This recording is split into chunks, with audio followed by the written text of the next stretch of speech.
Assalamualaikum warahmatullahi wabarakatuh. Halo semuanya, jumpa lagi dengan saya Chow Sing Sing, kurator dari podcast horor Night Story.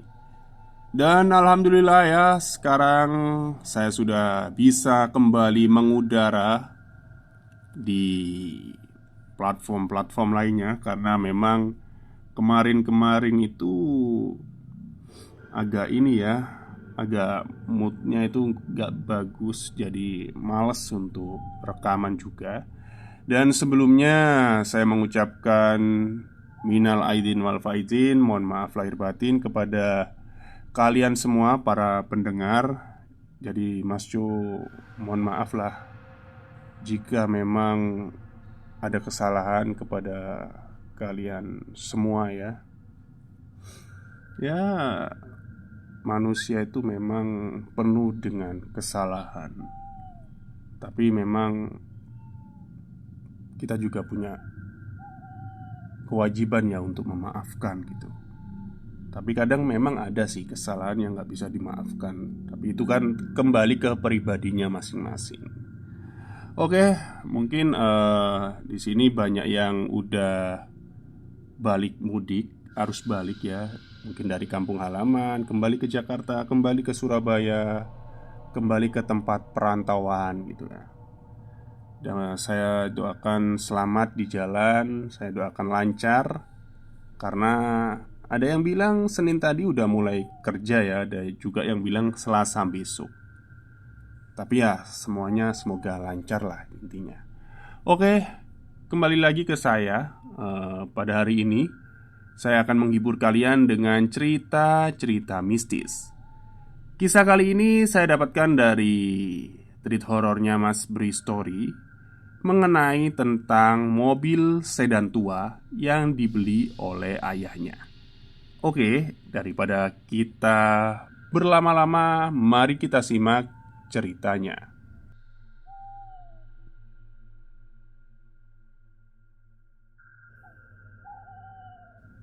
Setiap benda pasti punya sejarahnya, apalagi kalau sudah terbilang tua. Seringkali kita nggak tahu ada kisah apa di belakangnya. Ray akan cerita tentang mobil tua yang dibeli oleh ayahnya. Mobil yang sepertinya punya sejarah yang kelam. Simak kisahnya di sini di Bri Story. Itu di depan mobil siapa, Pak? Hehe, bagus kan? Teman papa di kantor, jual murah banget. Ya udah, papa beli deh. Wah, kenapa mesti beli mobil tua sih? Sering mogok lu nanti. Enak aja kamu. Mesinnya masih bagus tuh. Bodinya juga mulus. Itu percakapan dengan ayah ketika aku baru sampai di rumah sepulang kuliah. Percakapan yang dipicu oleh keherananku ketika melihat ada mobil asing yang terparkir di halaman. Mobil yang terlihat umurnya sudah cukup tua, tapi bisa dibilang masih bagus penampilannya. Bodinya juga masih mulus dan mengkilat. Papa ini ada-ada aja. Mobil tua dan kuno kok dibeli? Lanjutku. Itu mobil klasik, antik, bukan mobil tua, jawab papa sambil terus serius melihat ponsel di tangannya. Tapi benar juga sih. Mobil yang baru papa beli ini adalah BMW seri ketiga tahun 80-an. Warna silver mengkilat seperti aku bilang tadi. Bodinya masih kelihatan mulus banget tanpa cacat. Masih asik lah untuk aku bawa ke kampus. Sepertinya masih bisa membuat para gebetan melirik. Oh iya, perkenalkan aku Ray, mahasiswa salah satu universitas di Jakarta. Keluargaku ini tinggal di Bintaro. Pada kesempatan kali ini aku akan bercerita tentang peristiwa yang aku dan keluargaku alami dan terjadi di tahun 2018 yang lalu. Kisah ini berawal dari ketika tiba-tiba saja ayah membeli kendaraan lagi. Sebelumnya kendaraan ini milik teman kantornya. Ayah membelinya karena tertarik dengan harga murah yang ditawarkannya. Seperti yang sudah aku ceritakan di atas tadi ya, mobil jenis sedan ini masih terlihat sangat bagus dan terawat. Menurut ayah benar, dia membayar cukup murah untuk beli mobil sebagus itu. Ya begitulah, pada awal tahun 2018 kami punya mobil lagi. Kendaraan yang ternyata nantinya akan jadi penggalan cerita yang mungkin akan kami ingat selamanya.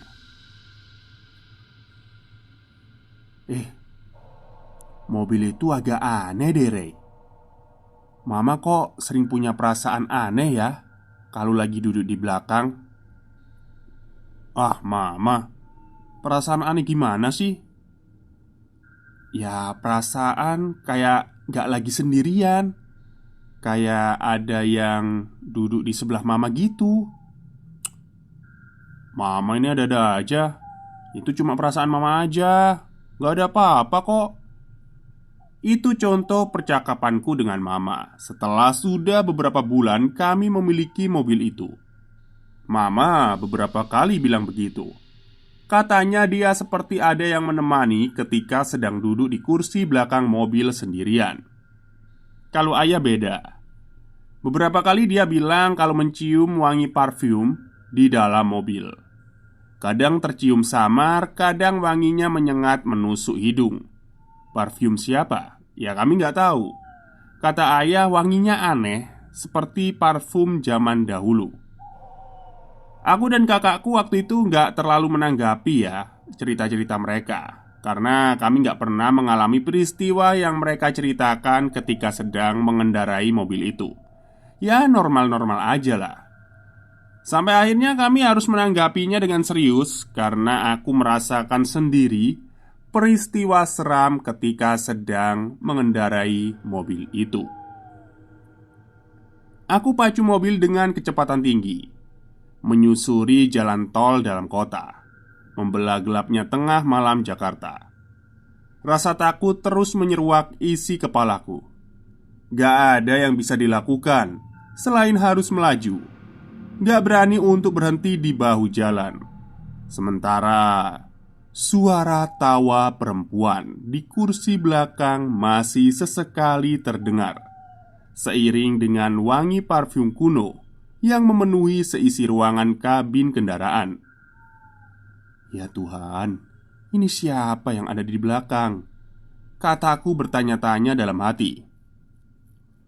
Perjalanan dari Pondok Indah sampai ke Bintaro, yang seharusnya nggak sampai setengah jam, jadi terasa lama. Aku merinding ketakutan. Jam 1 tengah malam, aku mendengar tawa perempuan di kursi belakang. Padahal sejak dari Bandung, aku bermobil sendirian dan gak ada yang menemani. 8 jam sebelumnya.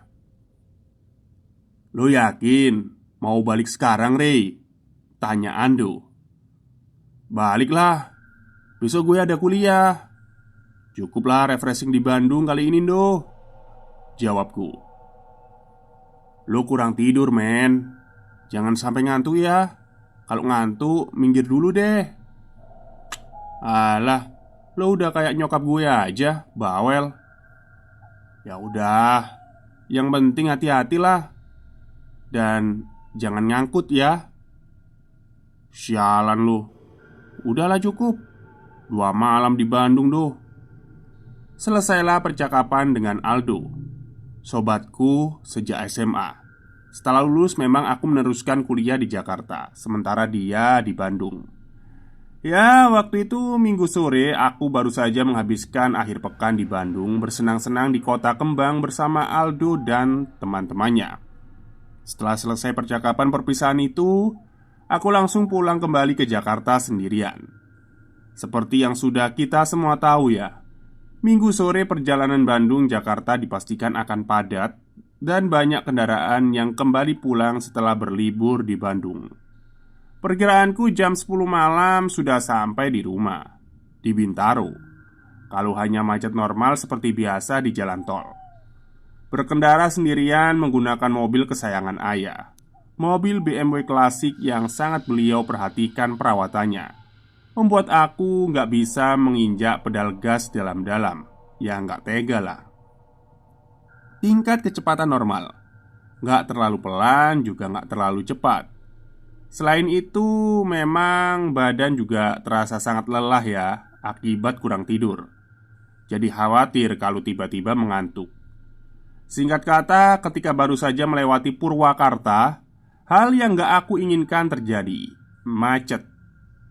Kendaraan berbaris tersendat memanjang terus ke arah Jakarta.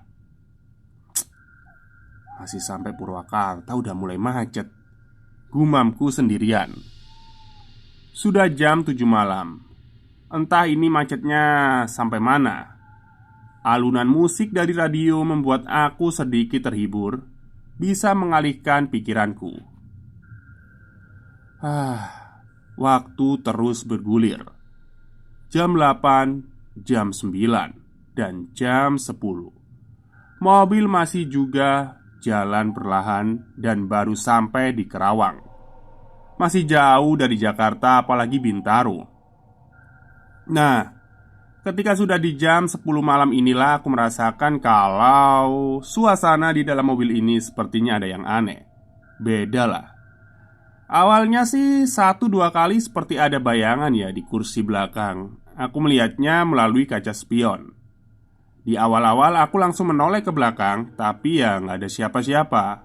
Karena aku memang sedang berkendara sendirian. Mungkin bayangan dari luar. Begitu pikirku. Pada di titik ini, aku belum punya perasaan takut. Walaupun bayangan itu beberapa kali masih kelihatan di ujung mata selain dari spion. Kejadian aneh berikutnya ketika sudah mendekat di jam 11. Tercium wangi parfum. Wangi parfum yang sama sekali belum pernah tercium sebelumnya. Karena itulah aku sangat yakin kalau ini bukan parfum ayah dan ibu. Aku yakin itu. Wanginya seperti parfum zaman dulu. Dan entah kenapa aku berpikir seperti itu. Tiba-tiba saja muncul di kepala, memang sepertinya wangi parfum tua zaman dulu. Awalnya wangi ini samar tercium, tapi lama-kelamaan semakin menyengat. Ini parfum mama atau apa sih? Kayaknya tumpah nih di belakang. Itulah yang ada di pikiranku awalnya. Kendaraan melaju sangat pelan karena jalanan masih tersendat. Saat itu pula lah aku coba untuk mencari di mana kiranya parfum itu tumpah. Lalu tangan kiri aku julurkan ke belakang meraba kursi di bagian bawahnya, sambil aku memperhatikan tetap jalan. Nah, ketika tangan sedang meraba-raba kursi belakang inilah, tiba-tiba aku seperti menyentuh permukaan yang dingin, seperti permukaan kulit tubuh yang dingin lah. Aku kaget dong, refleks langsung narik tangan dan menoleh ke belakang. Dan kosong. Kursi belakang masih tetap kosong. Entah tanganku menyentuh apa ya tadi, tapi rasanya seperti permukaan kulit manusia. Setelah itu, aku mencium jari-jari tangan kiri. Dan aku mencoba menghirup aromanya. Ternyata tanganku menjadi wangi. Wangi parfum yang sejak tadi mengusik indera penciumanku. Nah, bener kan ada parfum tumpah? Begitu pikirku. Setelah itu aku gak berpikir macam-macam lagi, lalu terus berkonsentrasi melanjutkan perjalanan. Sementara itu wangi parfum yang sesekali menyengat mobil itu agak mengganggu ya. Selepas Cikarang, kendaraan mulai melaju lebih cepat dan gak ada lagi jalan merayap. Jam sudah di pukul 12 tengah malam. Aku berbelok masuk ke jalan tol lingkar luar menuju Bintaro. Dan sialnya di daerah Taman Mini sampai depan terminal Kampung Rambutan, kendaraan kembali tersendat. Ada perbaikan jalan. Tepat di depan terminal Kampung Rambutan, aku mulai merasa ngantuk dan tiba-tiba segar kembali karena kaget. Sekilas aku melihat ada sosok perempuan di kursi belakang. Aku melihatnya melalui kaca spion. Dan sekali lagi aku langsung menoleh ke belakang. Dan bisa ditebak, gak ada siapa-siapa. Ah, mungkin karena aku ngantuk jadi halu gini, gumamku dalam hati. Setelah itu aku nyalakan radio keras-keras supaya terus terjaga. Selepas dari Kampung Rambutan, jalan tol menuju sana itu tiba-tiba lancar. Kendaraan juga melaju kencang. Aku pun juga begitu, mulai menginjak pedal gas dalam-dalam. Pingin cepet-cepet sampai rumah aja. Tapi hanya sebentar karena aku harus mengangkat pedal gas, mengurangi kecepatan. Kenapa? Karena indera penciumanku kembali menangkap sesuatu. Ya, eh bau parfum, tapi kali ini tuh parah banget baunya. Setelah itu, aku kembali dikagetkan oleh suara tawa perempuan. Bukan cekikikan atau terbahak-bahak, tapi tawanya itu kayak pelan, kayak Aku mengecilkan volume radio. Aku coba menajamkan pendengaran ya maksudnya ya. Jadi hening sama sekali nggak terdengar apa-apa. Berarti tadi suara tawa asalnya dari radio. Karena penyiarnya sedang berbicara. Ya begitulah kesimpulanku. Aku kembali menaikkan volume radio lagi dan mempercepat laju kendaraan. Tapi ketenangan perasaan itu ternyata hanya sebentar ketika tengah melintasi lewat depan Citos. Akhirnya semua terjadi dan kejadian seram terjadi di mobil ini. Lagi-lagi, aku mendengar tawa perempuan di kursi belakang. Sangat jelas. Dan kali ini aku yakin kalau asalnya bukan dari radio. Karena radio tengah memutar lagu, bukan penyiar yang sedang bicara. Aku lalu mengecilkan volume radio pelan-pelan dan penasaran. Benar ternyata. Ketika suara sudah sangat sunyi, gak ada suara apa-apa, akhirnya aku mendengar dengan jelas tawa perempuan di kursi belakang. Suara tawa itu diiringi oleh wangi parfum yang menyengat. Yang lebih mengerikan lagi ketika nggak sengaja melirik kaca spion, aku melihat ada sosok perempuan duduk di kursi belakang. Duduk di sisi bagian kanan tepat di belakangku. Perempuan ini hanya terlihat sebagian wajah dan matanya saja. Itu pun gak jelas karena tertutup rambut hitamnya. Tubuhku langsung merinding, bulu kuduku berdiri. Desir-desir aliran darah terasa mengalir cepat. Dan aku merasakan ketakutan yang luar biasa. Aku mengubah posisi duduk supaya gak bisa langsung melihat kaca spion. Sementara tawa perempuan terus terdengar. Ya, kira-kira seperti itu. Aku pacu mobilku dengan kecepatan tinggi menyusuri jalan tol dalam kota, membelah gelapnya tengah malam Jakarta. Ketakutan terus menyeruak isi kepala. Gak ada yang bisa dilakukan selain terus melaju. Aku gak berani untuk berhenti di bahu jalan. Sementara suara tawa perempuan di kursi belakang terus terdengar, seiring dengan wangi parfum kuno menyeruak seisi ruang kabin kendaraan. Ya Tuhan, siapa perempuan yang sedang berada di belakang ini? Kataku bertanya-tanya dalam hati. Perjalanan dari Pondok Indah ke Bintaro yang harusnya nggak sampai setengah jam terasa lama sekali. Akhirnya ketika sudah masuk jalan tol arah Bintaro, aku membuka kaca jendela sebagian, membiarkan angin malam masuk dengan tujuan mengurangi ketakutan. Ya tapi ternyata enggak. Cekam enggak berkurang. Ketakutan belum juga hilang. Suara tawa itu terdengar jelas sekali. Puncaknya ketika kendaraan akan keluar tol, di telinga kanan seperti ada yang berbisik.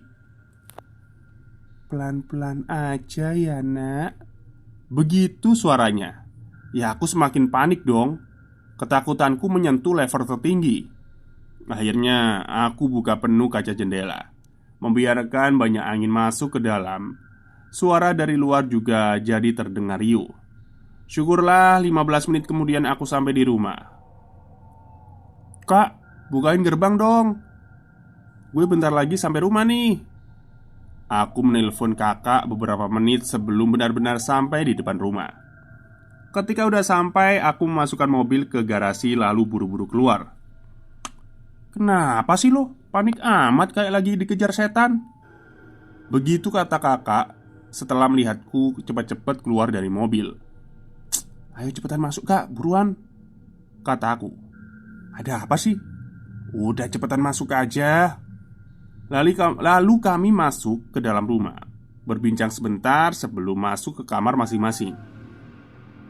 Bener kata Mbak Ida kak, dia nggak halu.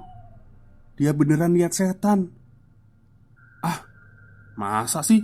Seriusan lo?" tanya kakak. "Iya. Tadi gue dari Bandung sendirian, tapi tiba-tiba ada perempuan duduk di kursi belakang, persis kayak yang Mbak Ida ceritain waktu itu. Serem banget deh. Sepanjang jalan dia ketawa sambil bau wangi parfum zaman dulu gitu. Sumpah, merinding gue." Kakak hanya terdiam mendengarnya. "Siapakah Mbak Ida?" "Ya, Mbak Ida adalah asisten rumah tangga di keluarga kami. Sebelumnya dia mengalami kejadian seram ya, yang melibatkan mobil baru milik ayah juga. Jadi begini ceritanya. 1 bulan sebelumnya, waktu itu malam hari, aku lupa hari apa, kami masih kumpul duduk santai di depan TV sekitar jam 9. Lalu tiba-tiba papa bilang gini, 'Aduh, kacamata papa ketinggalan di mobil.' Nah, kebetulan waktu itu Mbak Ida juga sedang duduk di TV ya, menonton TV. 'Dah, coba tolong ambilkan kacamata dong di mobil,' kata ayah. 'Di mobil yang mana ya pak?' tanya Mbak Ida. 'Di mobil yang sedan silver,' jawab ayah. Nggak bisa besok pagi aja ya pak? Emang mau dipakai sekarang?' tanya Mbak Ida sambil agak gelagapan bicaranya. 'Ya sekarang loh dah. Mau ada yang saya baca nih di HP. Kenapa sih? Kamu takut hantu ya?' 'Nggak ada hantu di mobil itu. Udah sana tolong ambilin,' begitu kata ayah. Hantu di dalam mobil. Ya, sebelumnya Mbak Ida pernah cerita kalau dia beberapa kali melihat penampakan hantu perempuan sedang duduk di kursi belakang mobil warna silver yang baru ayah beli. Waktu itu kami hanya menertawakannya saja karena sudah sangat kenal dengan Mbak Ida. Kami tahu kalau dia ini orangnya sangat penakut, makanya kami nggak terlalu menggubris ketika dia cerita tentang hantu di kursi belakang mobil silver itu. "Udah deh mbak, ambilin aja. Papa jadi bawel nih." Terlihat ragu, akhirnya Mbak Ida bangun dari duduknya dan berjalan menuju garasi. "Gak apa-apa mbak, gak ada hantu," ucapku sambil cekikikan. Ya udahlah, lalu Mbak Ida benar ke garasi untuk mengambil kacamata ayah. Sementara kami terus lanjut nonton TV. Saking asyiknya berbincang sampai-sampai kami lupa dengan Mbak Ida. Jadi setelah sampai 30 menit kemudian dia belum juga kembali. Ida ini kemana ya? Kok lama amat ngambil kacamata doang?" begitu kata ayah. Benar. Akhirnya kami semua sadar. Mbak Ida kemana kok lama? "Stella, coba lihat di garasi. Ada Ida nggak?" Ayah nyuruh kakak untuk melihat ke garasi karena posisi duduknya yang lebih dekat. Kemudian kakak bangun dan melangkah ke garasi. Gak lama kemudian kakak tiba-tiba kembali dengan tergesa-gesa. "Pah, ayo ke garasi, aku gak mau sendirian, takut," kata kakakku dengan gemetaran. Aku, ayah, dan ibu tentu saja penasaran ada apa sih. Lalu kami semua menuju garasi. Sesampainya di sana, kami semua melihat Mbak Ida sedang duduk di kursi belakang mobil BMW Silver itu. Dia duduk dalam gelap. Setelah kami sudah cukup dekat, barulah kelihatan ternyata Mbak Ida ini duduk sambil nangis. Kenapa dia?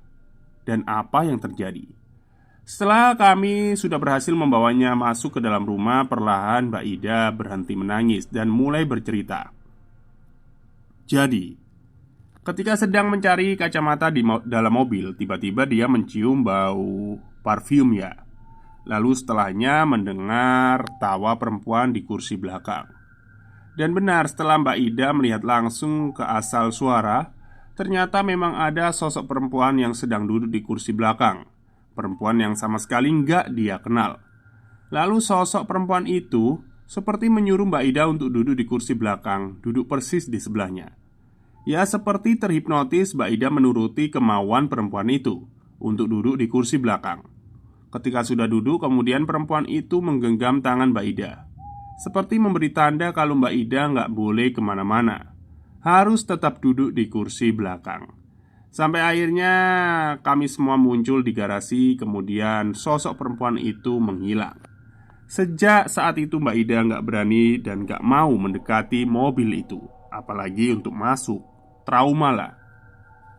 Akibat rangkaian kejadian itu, akhirnya ayah menyerah dan akhirnya memutuskan untuk menjual mobil itu kembali. Ya tentu saja dengan harga yang bisa dibilang cukup murah. Penasaran kan setelah terjual, lalu beliau menanyakan perihal mobil itu kepada teman yang dulu menjualnya. Ada apa sih dengan mobil itu dan sejarahnya ada apa? Teman ayah bercerita, jadi ternyata keluarganya itu mengalami rangkaian kejadian seram yang melibatkan mobil itu. Kejadian seram yang akhirnya membuat mereka sekeluarga trauma. Makanya dia berniat untuk menjualnya. Lalu ayah membelinya dengan harga murah. Lalu, siapakah sosok perempuan yang sering muncul dengan wangi parfum di kursi belakang itu? Sampai sekarang kami nggak tahu jawabannya. Sekian cerita kali ini, sampai jumpa lagi dengan kisah-kisah seram yang lainnya. Selalu jaga kesehatan supaya kita terus bisa merinding bareng. Salam Bri. Oke, itulah akhir kisah yang diceritakan oleh Mas Bri Story ya. Semoga bisa menghibur kalian semua. Selamat malam dan selamat beristirahat.